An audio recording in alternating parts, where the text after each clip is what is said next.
Good morning student. आज मैं आप लोगों को कृतिका के द्वितीय भाग का पेज नंबर 3 और 4 पढ़ाने जा रहा हूँ। जैसा कि इसके अगले भाग में पेज नंबर 2 और 3 को पढ़ाया जा चुका है, तो आज मैं आप लोगों को पेज नंबर 3 और 4 पढ़ाने जा रहा हूँ। अब इसको ध्यान से सुनिए। जैसे कि इस गद्य खंड में फणीश्वर नाथ रेणु ने जो एक बाढ़ की विभीषिका का वर्णन किया है और उसका जो प्रत्यक्ष प्रमाण एक साहित्य यानी गद्य के माध्यम से हम लोगों के सामने रखता है, तो ऐसे साहित्य को पढ़ने अथवा केवल सुनने से जो एक कल्पना होती है, उस समय की कल्पना होती है, उस परिवेश की कल्पना होती है, जो वहाँ की स्थिति थी, उसका पूरा आकलन हमारे सामने एक चित्र के माध्यम से प्रस्तुत होता जाता है। तो वही बात यहाँ पर भी कही गई है कि जैसे पटना का शहर है, पटना के शहर में वो जाते हैं, वहाँ के जो मुख्य शहर थे वो बाढ़ की मतलब जितने भी पानी का प्रभाव है, पानी के प्रभाव से वो सारे शहर एक एक करके डूबते जा रहे हैं। और उसी विषय को पहले तो लेखक देखता है और देखने के बाद जब उसे आभास हो जाता है कि नहीं, बाढ़ पूरी तरह से घिर चुके हैं, तो घिरने के बाद इसमें होता क्या है कि जो मुख्य खाद्य सामग्री होती है वो लेखक इकट्ठा कर लेता है कि अगर ये स्थिति काफी दिन तक रहती है तो हम इससे बाढ़ से बच भी सके। अब यहाँ पर जो दूसरी बात आती है, उस बाढ़ की विभीषिका को देखने के लिए लोग इतना उत्सुक हैं कि वो उसे देखने के लिए चल देते हैं। अब जाने के लिए क्या क्या वो कौन से साधन लेते हैं, यहाँ पर इसके द्वितीय भाग में ये चीज देखिए आप। जैसे motor, scooter, tractor, motorcycle, truck, टमटम का जानते हैं जो बैलगाड़ी के समान होती है और उसे घोड़ा खींचता है, उसे हम क्या कहते हैं? टमटम कहते हैं। साइकिल, रिक्शा और पैदल लोग पानी देखने जा रहे हैं। लोग पानी देखकर लौट रहे हैं। देखने वालों की आंखों में, जुबान पर एक ही जिज्ञासा, पानी कहाँ तक आ गया।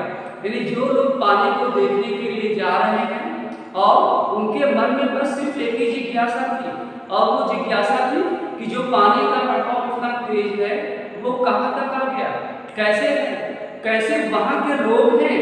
तो ये सब सारी जिज्ञासाएं, उनकी मन की प्रबल इच्छाएं बढ़ती हैं, और जब बढ़ती हैं तो वो देखने के लिए जाने लगते हैं। देखकर लौटते हुए लोगों की बातचीत फ्रेजर रोड पर आ गया, और जो लोग लौट रहे थे, लौटने के बाद अगर उनसे कोई व्यक्ति पूछता था तो कहते हैं कहाँ तक पानी आ गया है, तो उनका जवाब था कि पानी फ्रेजर रोड तक आ गया है। आ गया है क्या? पार कर गया। Shri Krishnapuri, Pataliputra colony, boring road. कहने का मतलब ये जितने भी रोड के नाम लिए गए हैं, ये पूरे रोड या मोहल्ला पानी से भर चुका था। इंडस्ट्रियल एरिया का भी कहीं पता नहीं था। जितने भी इंडस्ट्रियल एरिया, कंपनी वगैरह की एरिया थी, उसका भी कोई पता नहीं था, यानी पानी से पूरी तरह वो डूब गई थी।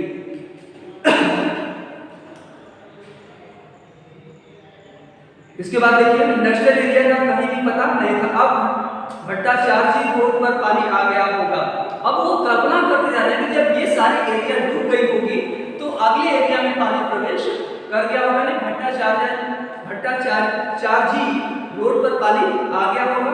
छाती भर पानी है। विमेंस कॉलेज के पास डुबाव पानी है। विमेंस एक वहां पर कॉलेज है जिसका नाम है विमेंस कॉलेज, तो वहां तक वो कहते हैं कि वहां तक पानी आ गया होगा।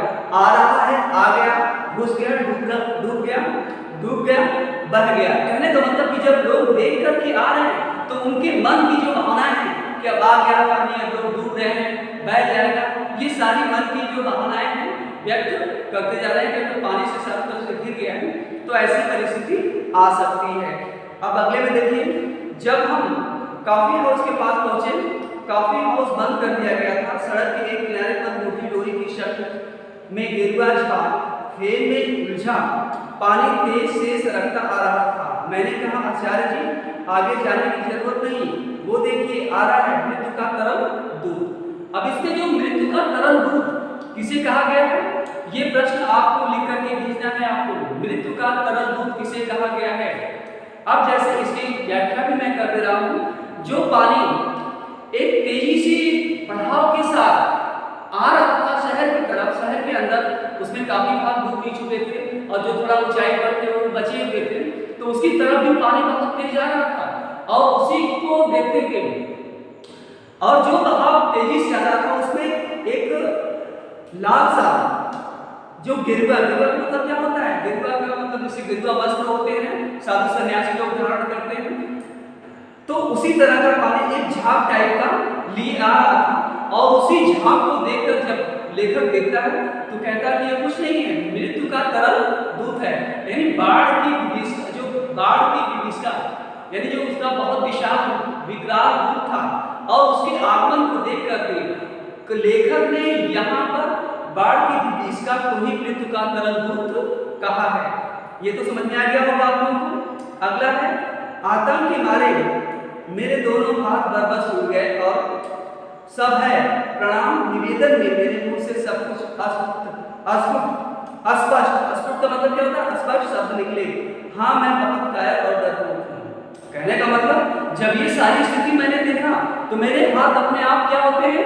बंद हो जाते हैं और बंद होने के बाद मैं अपने जो सहपाठी मित्र थे, साथी मित्र थे, उनसे कहता हूँ हाँ मैं बहुत डरपोक और कायर हूँ, इसका मतलब मैं आगे नहीं जा सकता। रिक्शा वाला बहादुर है, कहता है चलिए ना थोड़ा और आगे।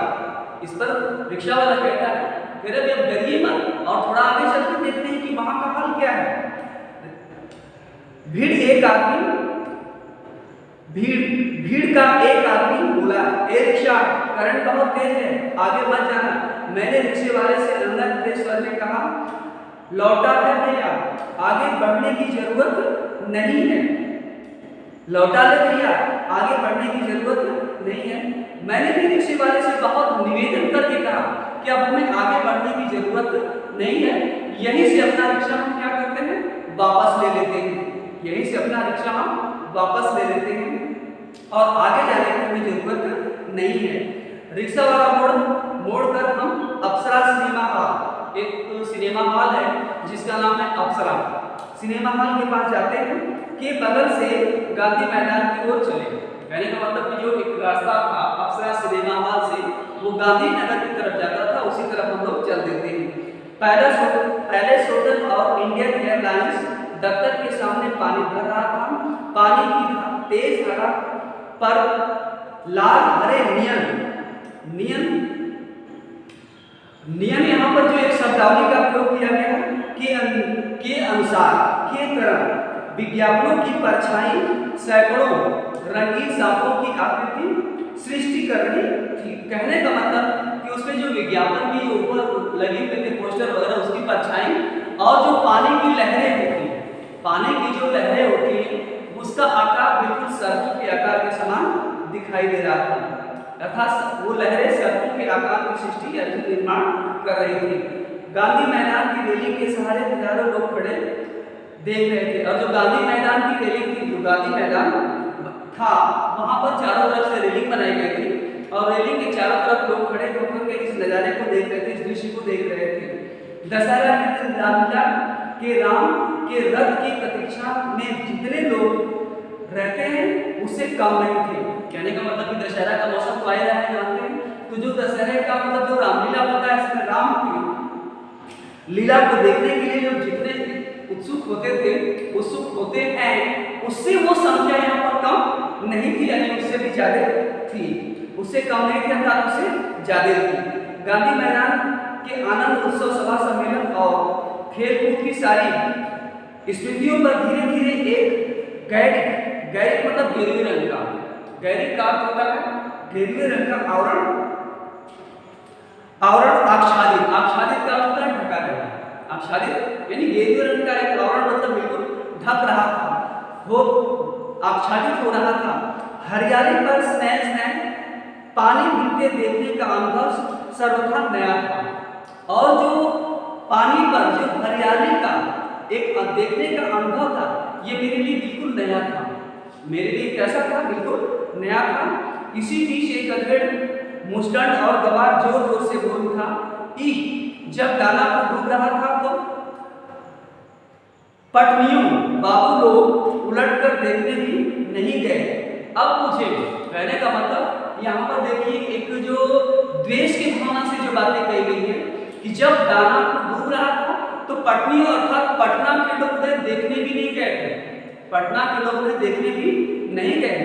अब जब पटना डूब रहा तो पटना के लोग जाने समझे और उसका मतलब कहें जो कष्ट को झेले, तब तो उन्हें समझ में आएगा कि नहीं वास्तव में बाढ़ का जो प्रकोप होता है एक मानव जीवन के लिए क्या होता है। मैंने आचार्य कवि मित्र से कहा, पहचान लीजिए यही वो आम आदमी जिसकी खोज हर साहित्य गोष्ठियों में होती है। उसके वक्तव्य में दानापुर के बदले उत्तर बिहार अथवा कोई भी बाढ़ग्रस्त ग्रामीण क्षेत्र जोड़ दीजिए। कहने का मतलब इसकी बातों को और भावनाओं को समझिए कि दानापुर के थोड़े से अगर पार्ट्स में ये बसा हुआ है और वहाँ पर बाढ़ आती है तो वहाँ के लोग प्रभावित होते हैं, तो यहाँ के लोग अर्थात पटना के लोग नहीं जाते थे। तो ये जो बात है ऐसे ही लोगों की साहित्य में या गोष्ठियों में खोज होती है, क्योंकि ऐसे ऐसे बातों को वहाँ रखते हैं और उनका साहित्य में समायोजन किया जाता है। उनके शब्दों को, उनकी भावनाओं को, उनकी मनोदशाओं को साहित्य में समायोजन किया जाता है। तो कहने का मतलब ऐसे भी लोग हैं जो इस बाढ़ को देख करके कहीं न कहीं इससे है कि हम लोग के साथ हुआ था तो कोई नहीं आया, आज इनके साथ हो रहा तो ये खुद झेले, इनके साथ हो रहा है तो खुद ही झेले। शाम के 7:30 बज चुके और आकाशवाणी के पटना केंद्र से स्थानीय समाचार प्रसारित हो रहा था। पानी की दुकानों के सामने खड़े लोग चुपचाप उत्कर्ष का मतलब होता है सुनने के लिए उत्सुक होना। उत्कर्ष का अर्थ होता है सुनने के लिए उत्सुक होना, यानी समाचार जो आकाशवाणी से समाचार सुनाया जाता है रेडियो पर, उस समाचार को सुनने के लिए सभी लोग बहुत ही उत्सुक हो रहे थे। पानी हमारे स्टूडियो की सीढ़ियों तक पहुंच चुका है और किसी भी क्षण स्टूडियो में प्रवेश कर सकता है। और जो पानी का बढ़ाव है तेजी से बढ़ा हुआ हमारे सीढ़ियों तक, स्टूडियो की सीढ़ियों तक पहुंच चुका था और वो किसी भी क्षण स्टूडियो में प्रवेश कर सकता है। जैसे मान लीजिए कोई सीढ़ी है तो सीढ़ी हमेशा नीचे ही होती है मकान के, और जैसे ही वो सीढ़ी से ऊपर जाएगा उस मकान में प्रवेश कर जाता है। तो ये जो स्टूडियो था ये सीढ़ियों के ऊपर था, तो सीढ़ियों तो लगभग पानी से भर चुकी थी। अब उसके बाद वो कल्पना किया जा रहा है कि अब सीढ़ियों को भरने के बाद वो पानी मकान के अंदर यानी स्टूडियो के अंदर आ सकता है। समाचार दिल दहलाने वाला था, कलेजा धड़क उठा, और जब ये बात समाचार सुनाई देती है तो सभी लोग की दिल की धड़कनें क्या होती हैं, थम जाती हैं और कलेजा उनका बहुत तेज धड़कने लगता है। मित्र के चेहरे पर भी आतंक की कई रेखाएं उभरी और जो हमारे साथ मित्र थे उनके सामने उनके चेहरे पर चिंता की कई रेखाएं खिंच जाती हैं, उभर आती हैं, किंतु हम तुरंत ही सहज हो गए, यानी चेहरे पर चेष्टा करके सहजता ले आए, अर्थात अपने चेहरे को थोड़ा सा उसकी मनप्रवृत्तियों को या बाढ़ की विभीषिका को दबाते हुए यानी उसके प्रभाव को कम करते हुए अपने चेहरे पर थोड़ा सा जो खुशी का माहौल होता है हम लोग उसको लाने का प्रयास कर रहे थे, क्योंकि हमारे चारों ओर कहीं कोई परेशान नजर नहीं आ रहा था, क्योंकि हम जहाँ पर थे, जहाँ पर खड़े होकर देख रहे थे वहाँ समाचार तो हम लोग सुन रहे थे, लेकिन हमारे चारों तरफ जो व्यक्ति थे हमको छोड़कर यानी हम दोनों को छोड़कर के कोई भी परेशान नहीं दिख रहा था। इसलिए हम लोग अपने आप को परेशानी में जो चेहरे का एक भाव होता है उसको दिखाना नहीं चाहते थे। इसके बाद देखिए पानी देखकर लड़ते हुए लोग आम दिनों की तरह हंस बोल रहे थे, बल्कि आज तनिक अधिक उत्साही थे। हाँ, दुकानों में थोड़ा हड़बड़ी थी, नीचे के सामान ऊपर किए जा रहे थे, रिक्शा, टमटम, ट्रक और टेम्पो पर सामान लादे जा रहे थे। खरीद बिक्री बंद हो चुकी थी, पान वाले की बिक्री अचानक बढ़ गई थी। अब यहाँ पर देखिए जो बाढ़ को देख करके जो लोग वापस से आ रहे थे उनके चेहरे पर मतलब कष्ट या मतलब वेदना नाम की कोई मतलब बात नहीं थी और उत्साहित होकर के वो लोग लौट रहे थे। और उस जो वहाँ पर दुकानें थी, दुकानों से सामान समेटा जा रहा था और जो घर में पानी घुस गया था उसके भी सामान निकाल करके ट्रक और टेम्पो लाद करके उन्हें एक गंतव्य स्थान पर पहुंचाया जा रहा था और जो दुकान की खरीद बिक्री थी वो भी लगभग बढ़ गई थी, बंद हो गई थी। लेकिन जो एक पान की दुकान थी, एक पान की दुकान थी, अचानक वो पान की दुकान की बिक्री होती है, बढ़ जाती है। आसन्न, आसन्न का मतलब होता है पास आया हुआ। आसन्न संकट से कोई प्राणी आतंकित नहीं दिख रहा था। जो अचानक वो संकट आ गया था उससे कोई भी व्यक्ति ना आतंकित यानी घबरा नहीं रहा था, डर नहीं रहा था। चलिए आज की डेट में इतना ही, और इसमें से आपको 2 प्रश्नों के उत्तर लिख करके भेजना है। पहली बात इसके अंदर दिया गया है, मृत्यु का तरल दूध किसे कहा गया है? मृत्यु का तरल दूध किसे कहा गया है? और दूसरी बात है यहाँ पर जो दूसरा प्रश्न है,